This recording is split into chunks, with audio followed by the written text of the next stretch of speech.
সুবহানাল্লাহ বলছেন না? কোন হাতে? নিজ হাতে। কার হাতে? আরো জোরে কোন কার হাতে?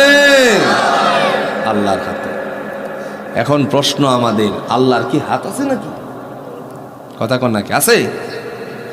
আছে, তবে গবেষণা করার কোনো সুযোগ নেই। একটু প্রমাণ নেন কোরআন থেকে।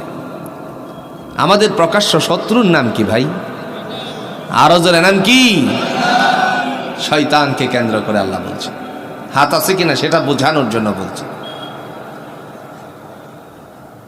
قال يا إبليس ما منعك أن تسجد لما خلقت بيدي أستكبرت أم كنت من العالين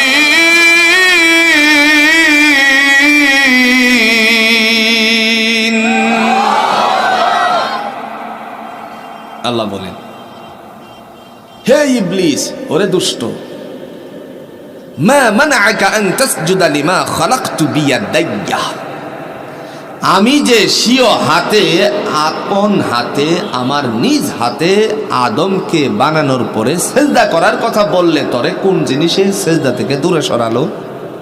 কে বলছে? জোরে কোন কে বলেছেন?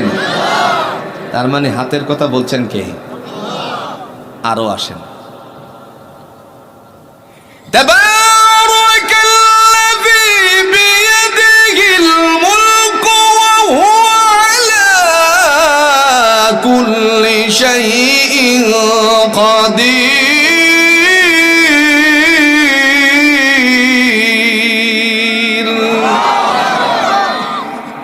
আল্লাহ বলেন, আমি হলাম বরকতময় রব, যার হাতে ক্ষমতা। যার হাতে কি? ক্ষমতা। ইন্নাল্লাহা আলা কুল্লি শাইইন কাদির, সমস্ত বস্তুর উপরে ক্ষমতা কার ভাই? আরো জোরে এখন ক্ষমতা কার?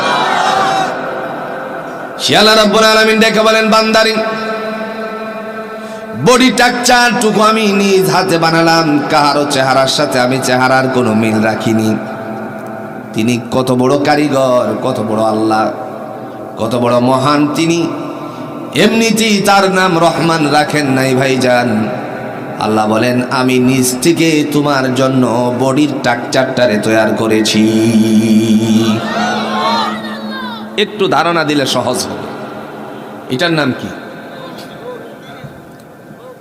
নাম কি? মুখ। এটার নাম কি? আরো জোরে। নাসিকা, নাক। এটার নাম কি? চোখ। মুখটা যদি আল্লাহ পিছনে দিতেন খাবারটারে, কথা কন না কেন?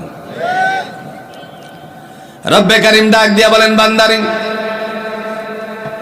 আমার পক্ষ থেকে তোমার অত্যন্ত সুন্দর করে বানিয়েছি, মুখটা পিছনে দেই নাই, এমন একটা জায়গায় তোমার মুখটা ফিটিং করলাম, তার উপরে নাসিকা ফিটিং করলাম, নাক। মুখের ভিতরে এই ময়মনসিংহের যতগুলো ফল আছে মুখের ভিতরে দেওয়ার আগে নাক সাক্ষী যেন দিতে পারে এটা ভালো না, তুমি খেয়েও না। কথা কন না কেন?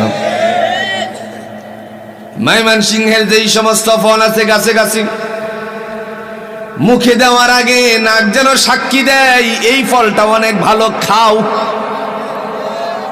আল্লাহ বলেন, তারপরে আমি ছেড়ে দেই নাই, নাকের উপরে তোমার জন্য আমি চক্ষু ফিটিং করলাম।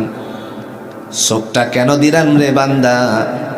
আমের সিজনে আমের ভিতরে পোকা আছে কিনা দূর থেকে না দেখে একসাথে যেন দেখে তারপরে মুখে দিতে পারো। তিনি হচ্ছেন আল্লাহ। তিনি কে? একবার চিন্তা করবেন, এখন না বিছানায় মাথাটা লাগিয়ে, বিছানায় গিয়ে বালিশে মাথাটা লাগিয়ে চিন্তা করবেন তিনি কত বড় কারিগর। গবেষণা করার জন্য আল্লাহ দুনিয়া আমাদেরকে পাঠাচ্ছে।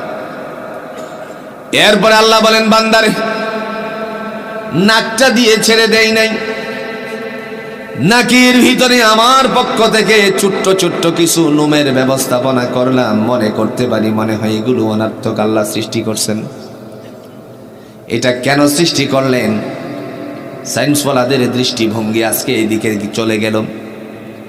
এই 2 বছর করোনাকালীন